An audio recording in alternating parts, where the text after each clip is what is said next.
अस्सलाम वालेकुम। आज हम बैलेंस शीट बनाना सीखेंगे। कल हमने इनकम स्टेटमेंट बनाना सीखा था, आज हम बैलेंस शीट को डिस्कस करेंगे। बैलेंस शीट्स के अंदर कौन कौन से हमारे हेड ऑफ अकाउंट्स आते हैं? एसिड्स, एसिड्स में करंट एसिड्स और फिक्स एसिड्स, और लाइबिलिटीज़ एंड इक्विटीज़ में करंट लाइबिलिटीज़, फिक्स लाइबिलिटीज, सारी जितनी भी लाइबिलिटीज़ होती है वो, और हमारी इक्विटी। ये सारे हेड ऑफ अकाउंट्स जो होते हैं वो हमारी बैलेंस शीट के अंदर आते हैं। और इनकम स्टेटमेंट में हमारी सेल्स और जितने भी एक्सपेंसेस होते हैं वो आते हैं। बैलेंस शीट में सबसे पहले एसेट्स को देख लेते हैं। यहाँ पे आ रहा है करंट एसेट्स। करंट एसेट्स में हमने सबसे लिया कैश। कैश का वर्ड आ जाए, कैश एंड बैंक का वर्ड आ जाए, या बैंक का वर्ड आ जाए, ये हमारे करंट एसेट्स कहलाते हैं। क्वेश्चन में देखिए हमारे पास यहाँ पे ट्रायल बैलेंस में जो कैश की अमाउंट है वो 5000 रुपीज़ ली हुई है, तो हम यहाँ पे बैलेंस शीट में 5000 रुपीज़ ले लेंगे। फिर उसके बाद आ रहा है अकाउंट रिसीवेबल्स। अकाउंट रिसीवेबल्स का वर्ड आ जाए, ट्रेड डेटर्स का वर्ड आ जाए, ये जितने भी अकाउंट्स होते हैं हमारे करंट एसेट्स कहलाते हैं। देखिए अकाउंट रिसीवेबल की जो अमाउंट है यहाँ पे 10,000 ली हुई है। क्वेश्चन में देख लेते हैं हमारे ट्रायल बैलेंस में जो सेकंड जो अमाउंट है 10,000 रुपीज़ अकाउंट रिसीवेबल ली हुई है, जी हमने बैलेंस शीट में ले ली है। उसमें से लेस कर देंगे allowance for bad debt. Bad that means ऐसा कर्जा जो कि हमारे कस्टमर्स से वापस नहीं आता, उसको हम अकाउंट रिसीवेबल्स में से लेस कर देते हैं, तो ये हमारे अकाउंट रिसीवेबल्स की अमाउंट यहाँ पे इस तरह से आ जाएगी। फिर मर्चेंडाइज इन्वेंट्री एंडिंग, जिसको हम क्लोजिंग स्टॉक भी कहते हैं, 10,000 रुपीज़ ये ले लेंगे। ये हमारे क्वेश्चन में देखिए सबसे लास्ट जो पॉइंट है यहाँ पे 10,000 रुपीज़ ये ली हुई, इसको हम बैलेंस शीट में ले लेंगे। इसके अलावा देखिए ऑफिस सप्लाईज जो है वो 400 रुपीज़ ये ली हुई है। क्वेश्चन में देख लेते हैं जो हमारा सेकंड पॉइंट है सप्लीमेंट्री डाटा में 400 अनयूज सप्लाईज 400 रुपीज़, यानी जो सप्लाई जो बच गई थी उसको हम बैलेंस शीट में ले लेंगे। इस तरह से हमारी ऑफिस सप्लाईज जो है वो यहाँ पे 400 रुपीज़ आ जाएगी। Prepaid office rent 1000 rupees. Question में देख लेते हैं सबसे जो फर्स्ट पॉइंट है 1000 रुपीज़, ये यहाँ पे हमने 1000 रुपीज़ बैलेंस शीट में ले लिए, प्रीपेड ऑफिस रेंट। इसके अलावा मार्केटेबल सिक्योरिटीज़ का वर्ड आ जाए, ये हमारे सारे करंट एसेट्स कहलाते हैं। अब बारी आती है फिक्स एसेट्स की, जिसको हम नॉन करंट एसेट्स भी कहते हैं। सबसे पहले यहाँ पे इक्विपमेंट की अमाउंट ली हुई है, जो कि हमारे क्वेश्चन में ट्रायल बैलेंस के अंदर यहाँ पे 30,000 रुपीज़ ली हुई है, इसको हम ले लेंगे।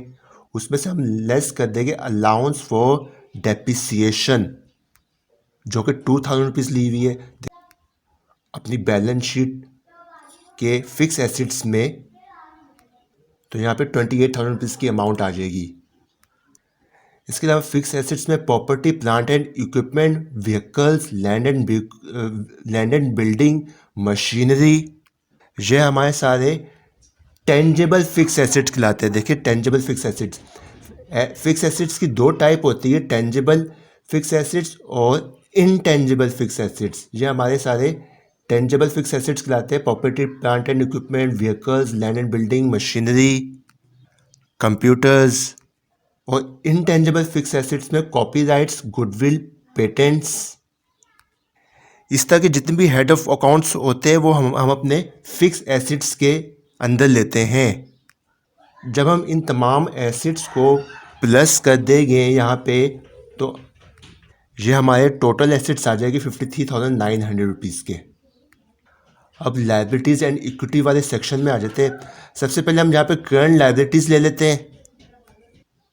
अकाउंट्स पेबल की अमाउंट आ रही है 6,000 रुपीज़, जो कि क्वेश्चन में ट्रायल बैलेंस में यहाँ पे अकाउंट्स पेबल की अमाउंट ली हुई है ट्रायल बैलेंस में 6,000 रुपीज़। इसके अलावा सेलरीज पेबल की अमाउंट यहाँ पे करंट लाइबिलिटीज़ में ली हुई है 5,000 रुपीज़, जो कि हमारे क्वेश्चन में सप्लीमेंट्री डाटा में देखिए फोर्थ पॉइंट है सेलरीज आउटस्टैंडिंग 5,000 रुपीज़। आउटस्टैंडिंग का वर्ड आ जाए, अनपेड का वर्ड आ जाए, पेबल का वर्ड आ जाए, ये सारी हमारी करंट लाइबिलिटीज़ कहलाती है।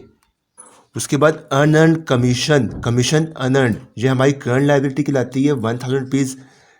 ये हम क्वेश्चन में देख लेते हैं।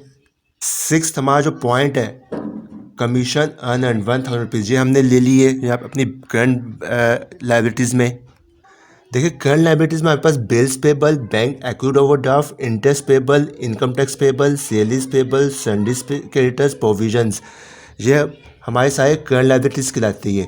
और लॉन्ग टर्म लाइबिलिटीज़ में bonds payable, capital lease, deferred tax liabilities, long term notes payable, mortgage payable, ये हमारे सारे लॉन्ग टर्म लाइबिलिटीज़ कहलाती है। और कंटीजेंट लाइबिलिटीज़ हमारी loss rates, product warranties, breach of contract, ये हमारी सारी कंटीजेंट लाइबिलिटीज़ कहलाती है। इनमें से कोई भी हेड ऑफ अकाउंट जो है वो अगर ट्रायल बैलेंस के अंदर आ जाए, हमारी सारी करंट लाइबिलिटीज़ वाली सेक्शन में आती है, यानी कि बैलेंस शीट के अंदर आती है। उसके बाद ऑनर इक्विटी की बात करते हैं। सबसे पहले कैपिटल ले लेंगे 30,000 रुपीज़, जो कि ट्रायल बैलेंस में यहाँ पे हमारे पास क्रेडिट साइड पे कैपिटल देखिए 30,000 रुपीज़ ये ली हुई है। देन उसके बाद हम अपना ऐड कर देंगे नेट प्रॉफिट, जो कि हमें प्रॉफिट एंड लॉस में आया था 11,900। देखिए प्रॉफिट एंड लॉस अकाउंट की शीट में जाते हैं, इनकम स्टेटमेंट की शीट में जाते हैं, यहाँ पे सबसे नीचे यहाँ पे 11,900 लिया हुआ है। इसको हम ले लेंगे बैलेंस शीट के अंदर, अपनी कैपिटल के अंदर ऐड कर देंगे। अगर यहाँ पे लॉस आ जाता तो हम अपने कैपिटल से उसको लेस कर देते। इस तरह से 41,900 ये हमारी ऑनर इक्विटी कहलाती है। जब इन तमाम हेड ऑफ अकाउंट्स को, इन तमाम अमाउंट्स को, लाइबिलिटीज़ एंड इक्विटीज़ को प्लस कर देंगे, ये 53,900 रुपीज़, इस तरह से हमारी बैलेंस शीट कंप्लीट हो जाएगी। ये जो लाइबिलिटीज़ एंड इक्विटीज़ होती है, वो एसेट्स होते हैं हमारे, ये बिल्कुल मैच करने चाहिए। जो भी हमारा डिफरेंस आता है, अगर हम ट्रायल बैलेंस में डिफरेंस होगा तो वही डिफरेंस जो है हमारी बैलेंस शीट में आ जाएगा। इन केस तो वैसे जनरल कोई बैलेंस आ जाता है, डिफरेंस आ जाता है बैलेंस शीट में, तो आपने कैलकुलेशन की मिस्टेक की है या हेड ऑफ अकाउंट सही मिस कर दिया है कहीं, तो फिर इसको आपको चेक करना पड़ेगा। आप क्वेश्चन में जाके देखिए, जो भी अमाउंट चेंज करेंगे, मिसाल के तौर पर कैश की अमाउंट अगर मैं 10,000 रुपीज़ कर देता हूँ मैं, तो यहाँ पे बैलेंस शीट में 10,000 रुपीज़ की अमाउंट आ जाएगी, क्योंकि मैंने सब लिंक्स दिए हुए आपस में। देखिए 10,000 रुपीज़ कैश आ गया है, और जो ट्रायल बैलेंस में जो डिफरेंस आया है 5,000 रुपीज़ का, वही बैलेंस शीट में डिफरेंस आ गया है। अगर जो कैपिटल का जो देखिए अमाउंट है यहाँ पे 30,000, उसको मैं 35,000 रुपीज़ कर देता हूँ अगर, तो ट्रायल बैलेंस जो हमारा इक्वल हो जाएगा, और बैलेंस शीट जो हमारी जो डिफरेंस है देखिए वो भी डिफरेंस नील हो जाएगा, और जो कैपिटल की अमाउंट है वो भी इंक्रीज़ हो जाएगी। ये एक्सेल की जो फाइल है, जो इसका लिंक मैं आपको डिस्क्रिप्शन में दे दूंगा, वहाँ से आप डाउनलोड करें फाइल को। तमाम जो क्वेश्चन में हेड ऑफ अकाउंट्स है उसको चेंज करें, देखिए क्या क्या इम्पैक्ट पड़ता है हमारी इनकम स्टेटमेंट में, बैलेंस शीट में। अपने कॉन्सेप्ट्स को देखिए क्लियर करने की कोशिश करें। और जो इनकम स्टेटमेंट किस तरह से बनाना है उसका लिंक भी मैं इस वीडियो के डिस्क्रिप्शन में दे दूंगा, एंड स्क्रीन पे भी आ जाएगा, उसको लाजमी वॉच करें। एक्सेल की फ़ाइल को डाउनलोड करके अपने कॉन्सेप्ट्स को क्लियर करने की कोशिश करें। क्वेश्चन में जो ट्रायल बैलेंस है उसको चेंज करें, अमाउंट्स को ऑटोमेटिक कहाँ कहाँ इम्पैक्ट पड़ रहा है इसको देखें, समझे।